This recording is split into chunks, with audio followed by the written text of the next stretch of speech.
because it looked like Caitlin Clark went to Chicago and took the city over. It looked like she took the city over. People are showing up just to witness Caitlin Clark. It's like she's the damn Beatles. Angel, pray up. Me bound Reese, I hope you listening. It looks like that line was for my precious CC. How she pulled up in your... When the officials are obviously attempting to give the game to your opponent, what should you do? You put up a stronger fight if you're the Indiana Fever. There is no denying that the game against the Las Vegas Aces revealed a negative aspect of WNBA officiating. This game had it all, from dubious rulings that favored A'ja Wilson to Stephanie White's furious outburst. However, this is what actually transpired when the Fever players made the decision that dishonest referees would not be allowed to rob them of their triumph. And why we can learn everything we need to know from Caitlin Clark's sideline response. Please share your thoughts about the WNBA referees in the comments section below. Come on.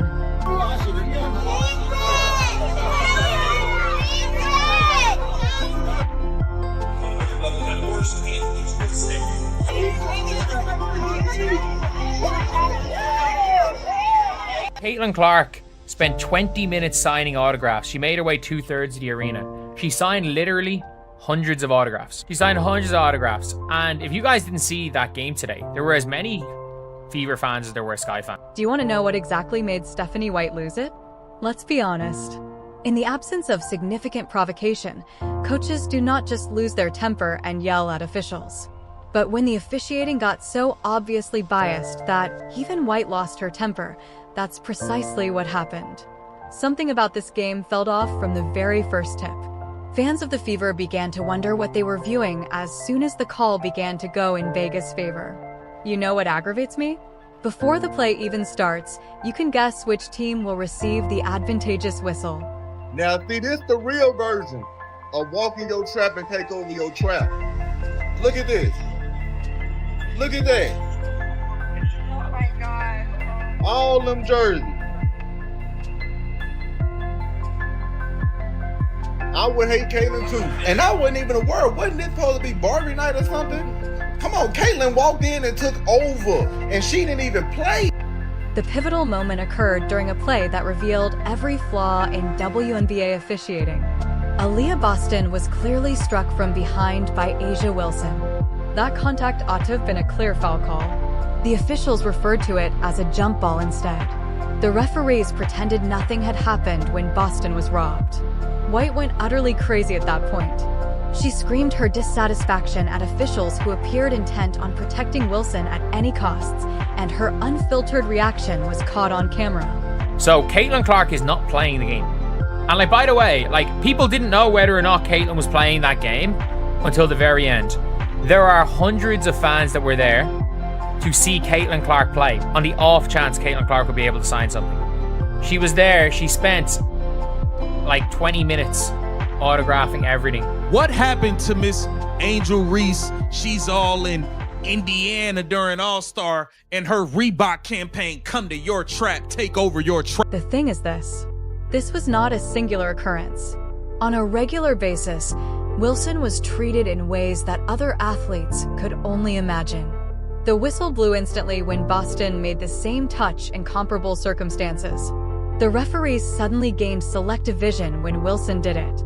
Depending on the jersey you're wearing, different regulations apply even though you're viewing the same game. I think this what means when you walk into your trap and take over. She in your city. Oh no. Oh no. Oh no. I forgot about that tweet. I forgot about the tweet. Walk in your trap, take over your trap. I just realized that. I'm like, oh my God, there's no way. Sophie Cunningham was a direct victim of this discrimination. When Wilson was the aggressor, plays that resulted in her being called for fouls were totally disregarded. Fans were yelling at their screens as they watched referees apply entirely different rules to the same scenarios because the disparity was so glaring. Throughout the game, Boston received the same unfair treatment. Wilson's moves that went unpunished were converted to fouls as soon as Boston tried them. There was no denying the pattern.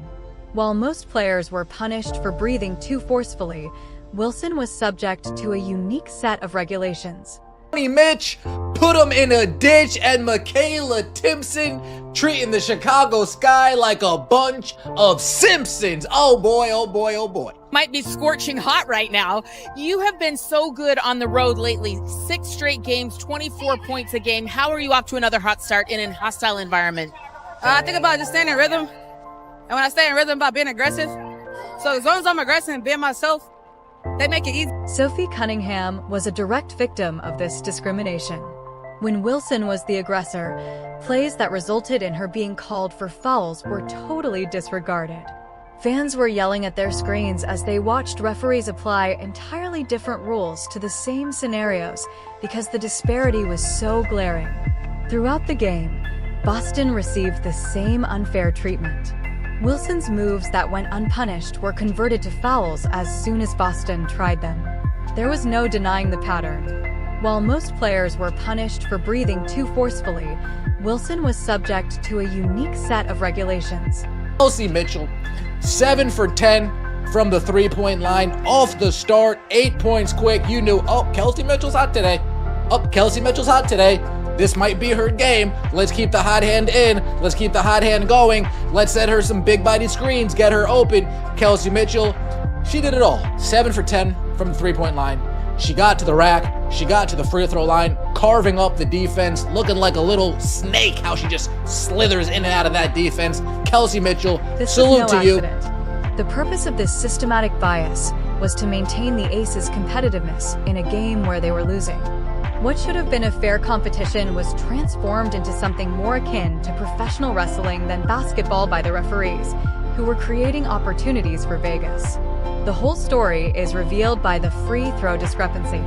Despite the Fever's relentless attack on the hoop throughout the game, Vegas shot 17 free throws while Indiana only made 12.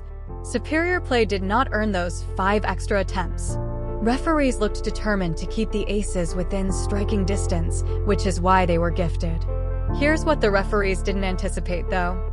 The burden of dishonest officiating did not shatter Indiana's spirit of perseverance. She lit them up. I mean, she was on fire. On fire. She couldn't miss. I mean, everything was in the flow of the offense. Effortless, man. We gotta give love to Kelsey Mitchell. 12 of 19 from the floor, 7 of 10 from 3, 35 points. Straight stirring the pot. Stirring the pot. She was cooking their ass today. Kelsey Mitchell was on one. She was on one. She was a plus 25 for the game. The Chicago Sky are a flat out joke. This team is terrible. When corruption tried to rob the Fever of their victory, the players stepped up. And each of them dealt the AC's hopes of winning a championship devastating blows.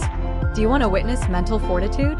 See what transpired when these athletes refused to let their spirits be crushed by biased officiating. This game began with Kelsey Mitchell appearing utterly out of rhythm. She struggled with blatant referee favoritism that hampered the team's momentum, missing her first 4 shots and going 4 of 19 from the field through 3 quarters. Under tremendous pressure, weaker players would have given up. She reserved her best for the most important moments, Mitchell. She had the fourth quarter all to herself. 9 points, including the game-winning three-pointer that put Indiana ahead on 4 of 5 shots. They never gave up. Cardoso running the floor. Gets denied by Boston, returning the favor. Boston finds the cutter. It's Timpson who lays it in. That ends the 11-0 run. Here's Mitchell. Slips it in, wide open Boston, and tracks it back down. Off to Boston. Backdoor, Mitchell the cut, and the finish. Tough bucket from Kelsey Mitchell. Get Kelsey Mitchell. Asia Wilson was completely subdued by Natasha Howard on both ends of the court. Howard outperformed the alleged superstar, who receives all the good calls, scoring 18 points on 6 of 9 shooting and pulling down 13 rebounds for her 6th double-double. Her 11-point surge in the third quarter eliminated Vegas' lead and demonstrated to the audience that skill always triumphs over prejudice. In addition to making 3 thefts and scoring a rare three-pointer, Howard's effort was reminiscent of the Commissioner's Cup game, which sent Aces supporters packing. Here's Mitchell, who has 15 in the quarter and a season-high 6 made threes. Hull will fire and hit at the horn. Big finish to the third from Indiana. Aaliyah, despite being mugged by the referees the whole game, Boston showed fresh confidence by scoring 13 points and pulling down 10 rebounds to record her own double-double. Boston's readiness to shoot from a distance extended the floor and caused issues that Vegas was unable to resolve. You adjust by making shots that the referees can't take away from you when you're getting fouled on every possession, but they won't sound the whistle. Let's go. Let's go. Yep. The really good thing about having quality depth is when you don't have it, somebody else does. And KK? Yeah! Way to step up. Chloe, great job coming in. Lex, way to come in and make an impact. Kels, just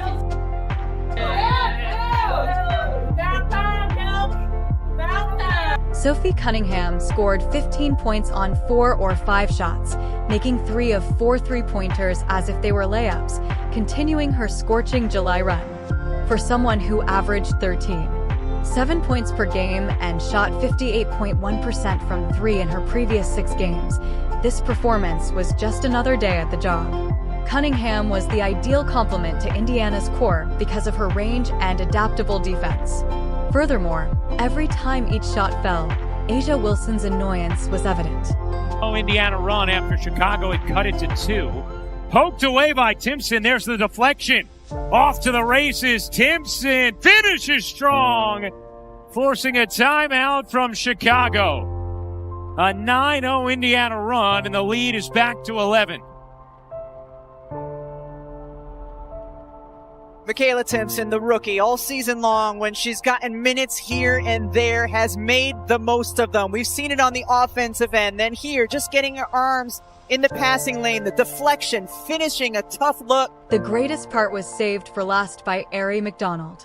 McDonald made the crucial three-pointer that ended Vegas' chances of winning the game with 35 seconds left. Including that dagger, which was her sole shot in the fourth quarter, she made 3 of her 3 attempts from beyond the arc. McDonald demonstrated that depth wins titles with 9 points, 4 assists, and 2 steals in 22 minutes. Points, becoming fastest Fever player ever to do so in a season.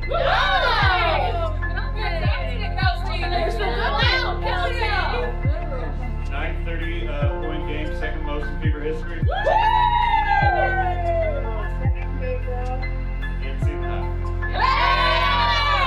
I knew it! KK career high points. AB 11 double-double this season. And have a look at this journey. There is nothing more insane than this. It's directly in front of the referee's eyes. This female is hopping about, reversing course, grabbing the ball, and getting, I don't even know. But take a look at Lexi Hall's response. You can now witness Caitlin Clark's whole breakdown on the sidelines. Imagine this. Clark jumped up and down in sheer annoyance. Her impassioned response was captured on camera for public viewing. You're witnessing a person who can't bear to watch her teammates suffer because of dishonest officiating. I'm beginning to suspect the Indiana Fever are a better team than the Chicago Sky. Don't ask me why I believe that or think that. It's just a sneaking suspicion that I have. I mean, it could be the fact that the Fever spank them every time they play. Could be that. Maybe it's that. I mean, you know, you can date back to last year, but this year, the Fever spanked the Sky in the season opener. Watching referees methodically attempt to snatch her team's triumph with ever more blatant bias, Clark sat helplessly on that bench. For someone who loves basketball, every dubious call that went against the Fever was another twist in the knife. For a competitor like Clark, do you know what torture is? Being powerless to influence the game while observing officials give the other team advantages. The particular phone call that prompted Clark to another contentious call by officials who appeared intent on shielding Asia Wilson was the subject of a heated reaction. In real time, Clark witnessed exactly what the fans missed. The placement that gave Vegas an unfair edge, the subtle contact that ought to have been called, and the split-second call that went in Vegas' favor. Once more, her response was not an arbitrary feeling. It came from someone who knows basketball like no other and who can spot corruption when she sees it. Caitlin Clark took over Chicago. She signed autographs for hours. This wasn't no extras that was paid to come stand in the scene. No, these were real people trying to get autographs. She understands the responsibility of being the face of the league. And I don't necessarily know if she wants it, but she understands it. Who the biggest superstar? I'm waiting. Come on, man. Come on, man.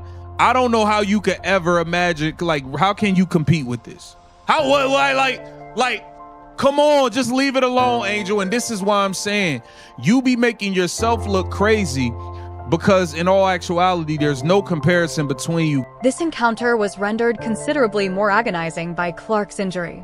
She is accustomed to using her play to dominate games, but now she was only able to see the corruption from the sidelines. When you can't react on the court, every bad call hits differently. Her outward display of rage became the voice that every Fever fan needed at that precise moment. Do you want approval? What all of the Fever fans had been yelling about during the game was validated by Clark's response. There is a significant problem when the top women's basketball player becomes so excited about officiating. One call wasn't the only thing that frustrated her. The obvious preference A'ja Wilson continuously receives was acknowledged. This is why I say, Angel Reese, you need to stop trying to attach yourself to this girl at every turn because you cannot measure up. You don't have as many followers you have on Instagram. That is great. I will not take away from the fact that you are one of the bigger brands in the WNBA. You are a star in your own right, but you are not Caitlin Clark. It's a difference. It's a difference from De'Aaron Fox being at the All-Star game and Steph Curry being there. It's a difference. I'm sorry, it just is. You need to stop trying to attach yourself to this girl at every turn because she has officially come to your trap and taken over your trap. Look at all of the fans coming from all over. This relates to a larger issue that is tainting the WNBA. The league's lenient handling of some players erodes credibility and causes supporters to wonder if politics or competence determines the outcome of games. This unpleasant fact was made public by Clark's response. What this event will do for Clark's motivation, however, is this. Do you really believe she will forget about the officials' attempts to defraud her teammates? Her return will be fueled by this fury in ways that regular practice could never. She has personally witnessed how the league shields particular players, and she will become much more dangerous with that knowledge. Clark's vocal encouragement and leadership on the sidelines helped her comrades overcome the hardship. Her very presence served as a reminder to everyone that they were engaged in a battle for more than just a single game. She continued to be the team's emotional center despite her injuries. The Fever are building something genuinely unique for 2025, as seen by this triumph without their best player. This is what you call real results. This is real life. Caitlin on a away game to somebody y'all think is on her level. She walks in and take over. And it's outstanding. I'm pretty sure it was more people there for Caitlin than it was for anybody on Chicago team. See, online, you would think that the person on the other side, the person on Chicago, could even come close to Caitlin. And when in reality, they... Want a startling statistic? The league's top three-point shooter right now in July is Sophie Cunningham, and it's not even close. Cunningham has subtly changed from a role player to a serious contender for 6th Person of the Year in front of our very eyes, while everyone else is preoccupied with the major names. Regarding these figures, let's be honest. Cunningham has averaged 3.0 three-pointers per game over her last 6 games, hitting an absurd 58.1% from three-point range. That streak isn't hot. That's consistent performance on par with any player in the league. She has established herself as a serious scoring danger with her 7 points per game throughout this run. I actually feel bad for Angel Reese at this point, and it has nothing to do with like how she's handled herself or anything. It's just simply Caitlin Clark is so much better than Angel Reese at basketball that it doesn't feel fair. Yeah, I think Angel Reese is struggling with the fact that Caitlin Clark is better at her best thing than she is. She's better at everything. And Get a triple-double. She's tied for the third most triple-doubles in WNBA history, and she's played 50 games. Yeah. She's just... This suddenly unstoppable shooter's 3 of 4 performance versus Vegas was simply another workday. While the referees did their utmost to break Indiana's rhythm, the team scored 15 points on effective shooting. When their team most needs them, that's precisely what top role players do. Those contested threes were practice shots for Cunningham. Do you know what ideal time is? Cunningham's recent success aligned with Clark's injury, demonstrating the Fever's extraordinary depth and readiness. When their star is injured, other teams freak out, but Indiana simply plugged in Cunningham and continued to play. That's roster building at the championship level. So guys, if you guys don't remember, there was a viral post during the Fever Sky game, and it was basically saying that Kathy Engelbert, and apparently Kathy Engelbert controls the TV stations. If you guys think that's crazy, subscribe. Thank you guys so much for 55. If we can just gain that one subscriber back, that'd be great. But apparently Kathy Engelbert controls the TV networks. I kid you not, there are so many Fever fans that the Indiana Fever without Caitlin Clark versus the Sky without Angel Reese, and let's be real, the Sky don't get that many viewers with Angel Reese. So the Sky without Angel Reese versus the Fever. So basically the Fever people just want to watch the Fever. 1.7 million. Average is 1.5, which means the vast majority of people are watching the whole game. They're watching the whole game. Like, it's the 4th most watched game on ABC this season. This is the reason Cunningham is so important. She is the ideal complement to Indiana's primary players because of her clutch shooting and adaptable defense. She can confidently rebound, guard a variety of positions, and above all, never falter when the big shot is presented. Championship teams require a 6th guy with those kinds of skills. The larger story of players rising up when their team needs them most is connected to Cunningham's rise to prominence. She didn't wait for approval or ideal conditions. She recognized a chance and took full use of it. All of the players on the roster have that mindset. Obviously, all 3 above it are Indiana, unless they're the Indiana waiting room, as in the Liberty versus the Aces on day 1, maybe would have been higher, because the Sky versus the Fever had crazy viewing, so maybe. But like Kathy's gonna have to play them 40 of 40, 42 times next season. Like, this is crazy. This is crazy. Like, Caitlin there signing hundreds of autographs, 200 autographs, and this is with no stars. And people are like, oh, the WNBA have missed. They dropped the ball. The WNBA dropped the ball. They got to play each other 10 times next season. It doesn't matter who the Fever play. It doesn't matter. They're going to play each other. It doesn't matter who the Fever play. The Fever, this was the Chicago Sky's B team. The Indiana Fever, I kid you not, could have played the Connecticut Sun and pulled in 1.4 million viewers. Because I'll give 100,000 people there to watch Chicago Sky. Whereas the guy who said it was a missed opportunity to show other teams' games since Caitlin wasn't playing. People are still watching Fever games, yeah. People must think Caitlin sitting on the bench is more entertaining than most WNBA games. Honestly, yeah. And you want to know what the good thing is that at least Kelsey Mitchell's fun, because Stephanie Whiteball is like watching paint dry. At least Kelsey Mitchell's stepped up without Caitlin Clark, because the way Stephanie White wants this team to play is literally like watching paint dry. We can be honest here, it is like watching paint dry. 1.5 million people saw Kelsey Mitchell masterclass. 100%. Kelsey Mitchell was unbelievable. Like, that is the best game any Fever player has played since... A'ja Wilson and the Aces were particularly irritated by her performance since they were unable to respond to her range. Cunningham punished Vegas from deep each time they attempted to shift their defensive focus elsewhere. Wilson was truly irritated as she saw shot after shot come from a person she most likely didn't even seriously scout. Cunningham's 15 points served as the ideal illustration of how the Fever's supporting players are never undervalued.